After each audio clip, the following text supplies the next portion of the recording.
Hey, besties. Thank you for tuning in to a Vibe Called Blessed podcast where we turn up for Jesus and celebrate in our confidence. I am your host, Jazz, and of course, you are listening to a Vibe Called Blessed podcast. So, if you are not familiar with Jonah, because I know some of y'all probably like thinking of like, oh, she's talking about celebrity Jonah Hill. No, we are talking about Jonah in the Bible. Okay. If you are unfamiliar with the story or you just need a little refresher, Jonah was a prophet that God informed to go to this particular city to warn these people that God was going to destroy them because of their sins. And instead of doing what God told him to do, Jonah decided to go the opposite direction, get on a ship to run away from God, what God is asking him to do, all to run into a storm. Coincidence? I don't think so. And for his ship to wreck and then be swallowed by a great fish that people say was a great whale. And he was inside of this well for 3 days. And so naturally, when you are trapped in something, a revelation happens. And then when he comes out of this great fish, he ends up going forth and doing exactly what God has conditioned him to do, to warn the people repenting unto God so that they don't get destroyed naturally, when the word of God comes to warn you. And yes, so that was a lot. That was a lot to unpack. I tried to, put a little, brief synopsis up there for you. Sounded real country, trying to put a little country accent, even though I'm from the north. But so it's a lot to unpack in terms of Jonah. So the first thing I want to touch on is that, everyone who is God has placed on this earth, which he has placed everyone, has work to do. And the work goes beyond the four walls of the church. And it goes beyond you having a title. Sometimes people put so much emphasis on having titles, and that means power, and that means all of these significant things, when in actuality, if you die and when your judgment comes, he's not going to look at you and say, call you by your title and tell you that you are an amazing uh, bishop, evangelist, apostle, assistant pastor, co-pastor. He's not going to say that. He's going to call you by your name and the work that you have done and what's in your heart and how you were to God's people. So we all have to get into the mindset that we all are conditioned on this earth to do the will of the Lord, follow his commandments, and most importantly, it's about spreading the gospel for the souls. The reason why, you have to understand that there's a reason why you don't forget your former life or who you were before you got saved for real. And I say saved for real because there's people that say they saved, but they still seesawing and one foot in and one foot out. But I'm talking about when you are saved for real, there's a reason why you don't forget that. It's just because it's for your testimony. And it's also a self-reflection of yourself to see how far you came. You're not supposed to live in your past. You don't want to live there, but you want to remember it, to look back to see where you are now, as well as be able to, when God has commissioned you, to share that with other people that, may be in the situation that you used to be in, or you can relate that you both have came out of similar situations. Okay, so that's the first thing we have to understand, is that we all have work to do. The Bible tells us that God knew us first when we were in our mother's wombs, just like God knew Jonah when he was in his mother's womb. He already had predestined him to go forth and do work. And it's the same way with us. God has already predestined us, so we have work to do. And I think where it lacks, so many people can tell you, you're supposed to do all of these great, but you have to believe it yourself. Some people feed off of that, of other people telling them how amazing they are, or they're going to go through great things, and that's the push that they need. And there's nothing wrong with that, but you can't rely on that so much, because then it's like, are you relying on people instead of relying on what God is telling you? You want to have that confidence in yourself that God has conditioned you for you. And if you want to know, if somebody tells you that you're going to do something, or you're going to be this great thing and you're unsure about it, why not go to the creator, the person that knows you best, and say, hey, can you show me, help me, because I'm struggling. I think we have to be honest before God. He already knows what's in your heart. He already knows what you was thinking. He already knows the trials and tribulations that we're facing. So why not be, if you're going to be vulnerable with anybody, why not be vulnerable with God? If you're unsure, if you're scared, you know, as you can see, God told Jonah to do something. And clearly he was a man after God's own heart, and God loved him enough to tell him to do that.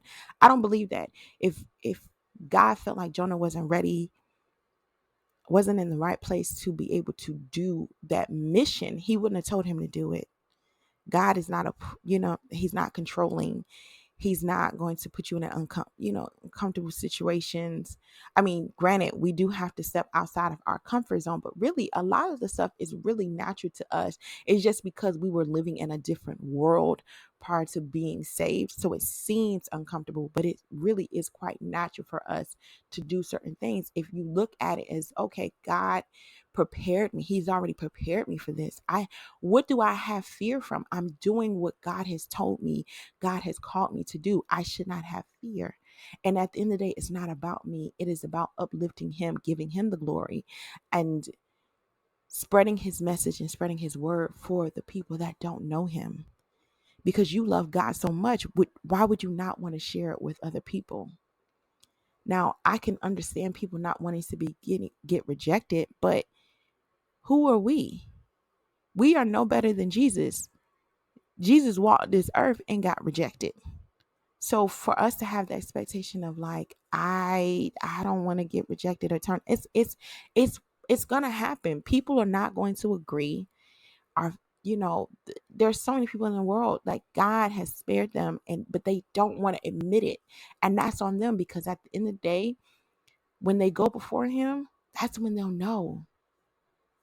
You don't want to be that person up there where God says, "Depart from me, I don't know you."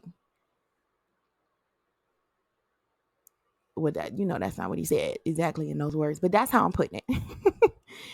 And so, the reason why I said I feel like everyone has been like a Jonah is because it always feels like, especially if you get prophesied to by your leader or someone says something, it is like the enemy comes to test that word, and so much stuff happens.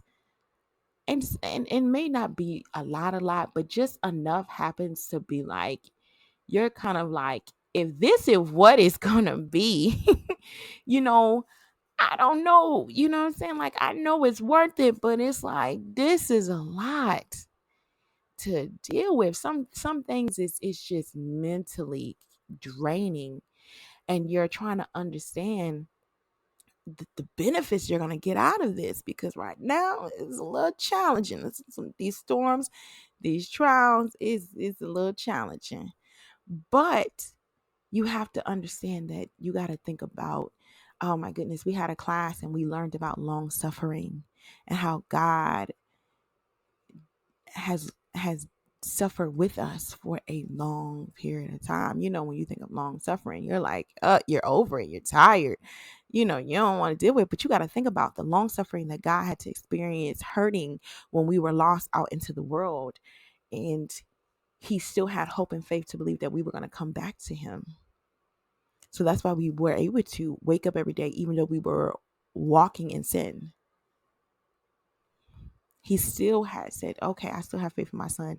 I still have faith in my daughter. They're going to come back to me. They're just a little bit lost right now. And He understands that we're human beings in this flesh in a world full of sin. But yet He gives us grace. God, thank you. Because nobody's perfect. And we have to understand is that just as God has faith and trusted Jonah, why just to think that God feels that we are worthy enough to carry any type of gift and calling on our lives, it's just like, I mean, mind blowing. It's like, God, you choose me. I'm not worthy. And he's probably like, yeah, I know, but that's what makes you different. I like your, you know what I'm saying? He's seen your story, your struggle, and he always knew that you would make it to this other point.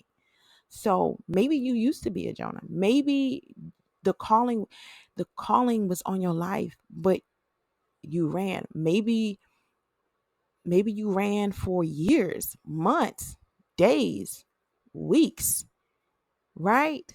You know, we know Jonah dipped out and he ran and he tried to run from it. But the thing about it is that the big question is like, you do understand eventually you can't keep running. You just can't. Either you're going to stop running or God is going to cause an obstacle for you to stop running. Or even if he creates an obstacle for you to stop running, then still God gives us free will. We have a choice to decide if we are going to obey him or we're going to just continue to walk away. Right? But I don't think if God puts an obstacle, you're not going to want to listen to him. Now, there are still some people that God warns people and they still don't listen. And that's a whole nother thing. You know, I can't even imagine the mindset, the thought process of God says, take heed and gives a warning and you still says, forget it. I can't even imagine what is going to come after that. You just never know. And you notice that Jonah ran, but then a storm happened that put a stop on his running. I don't think he would have got on that boat if he anticipated a storm happening. You know, no, you're not going to sit there, even though you know if you make two rights, it's going to lead you to your destination, that you're going to intentionally make two lefts and keep going, all taking the long way all the way around just to get to the point to wherever you want to go to when you know the easier route, right? So I don't think he would have got on that boat. I really think that he really thought, I can outrun this.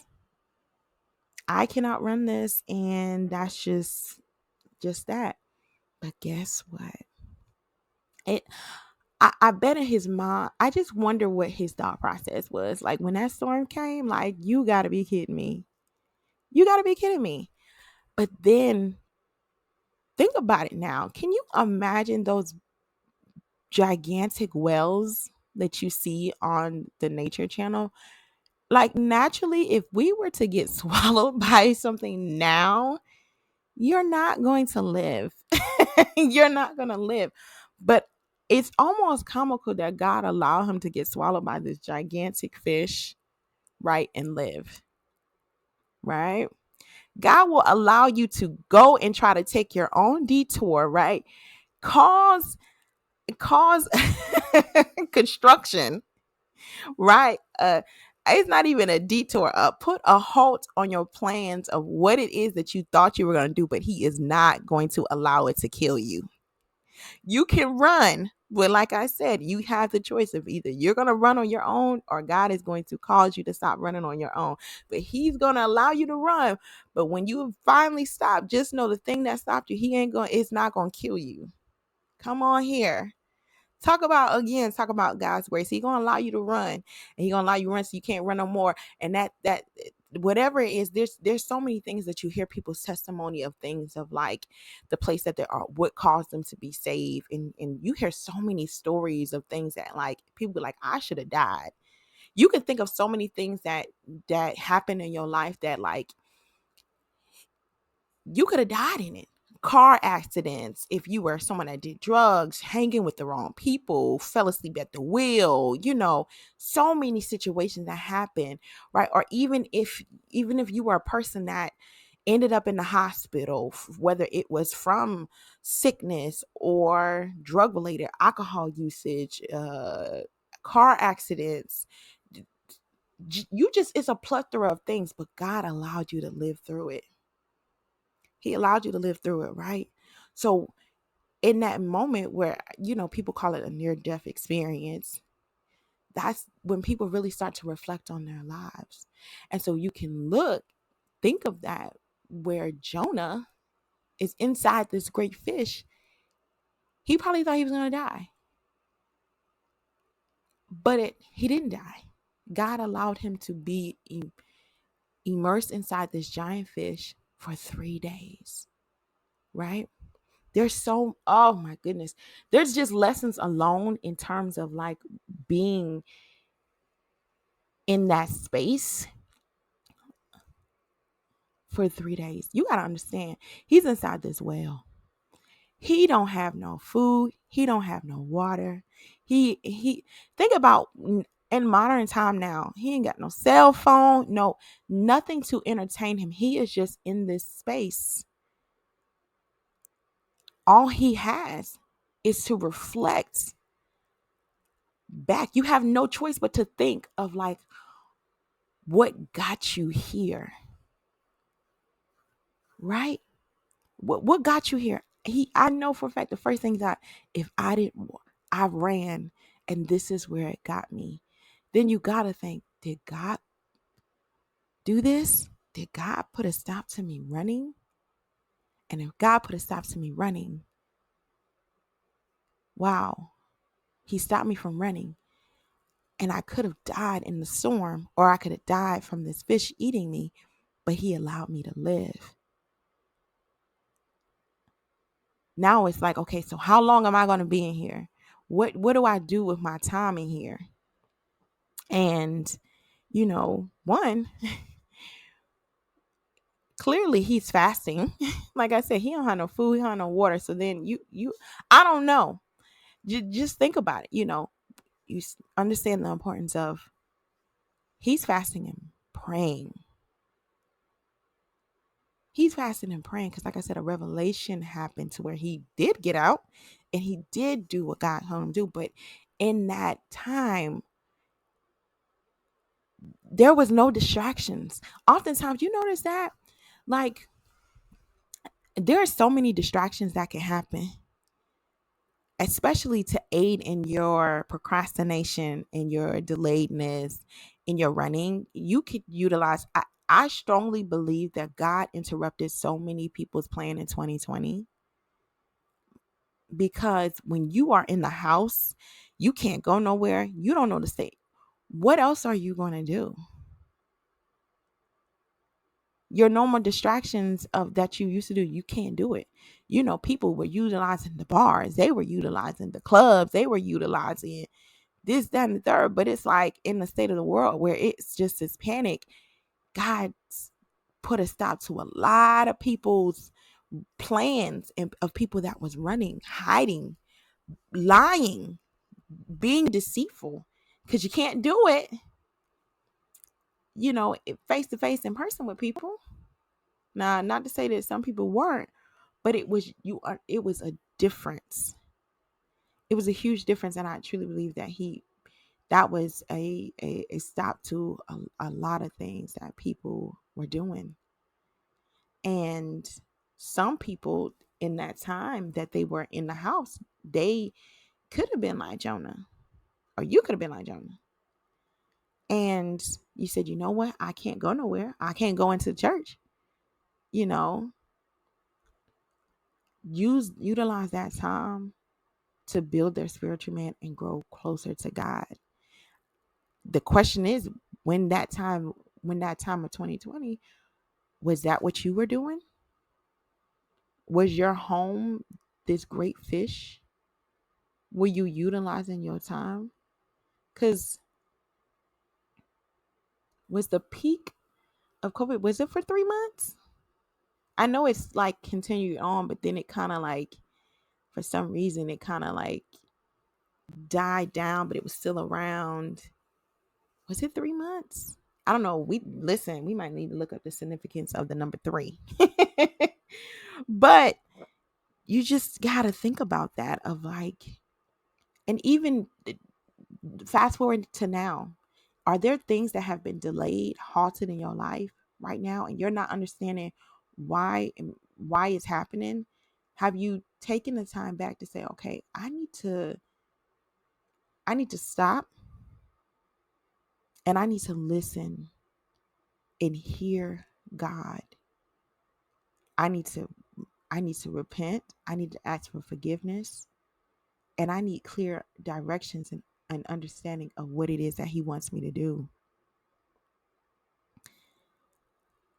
And the next lesson we certainly can learn is that even though Jonah ran and he had in his mind that he had all of this control of his life, God is always in control. God is always in control. He's not controlling, but he's always in control. Even though he ran, he knew God was like, I know he's not running. Okay. But a storm happened because God is still in control. He said, you know what? I'm not going to, no hurt, harm, or danger is going to come to you. But you have to understand that you can't keep running. God is like, I love you. I wouldn't have given you this gift if I didn't trust and I didn't believe in you. We thank God for his mercy. We thank God for his grace, and you see how God used Jonah being stuck in this bad situation, right? He's in there for 3 days. He got no food, no water, right? But he used this bad situation to allow Jonah to see the calling on his life, which is similar to us. Think about what helped you to get saved, or what point in your life where you said, you know what, I want to see about this Jesus thing. I want to see about God. You got to think about that. Oh, it's just so much that I want to talk about, as far as Jonah. And I feel like I might have to do this in a second part. But I want to pose the question to you. Are you Jonah? Are you running from your calling? Are you running from God? Well, until the second part, don't forget to hit that replay, and send this episode, of course, to someone you know that may needs to hear this. And until part 2.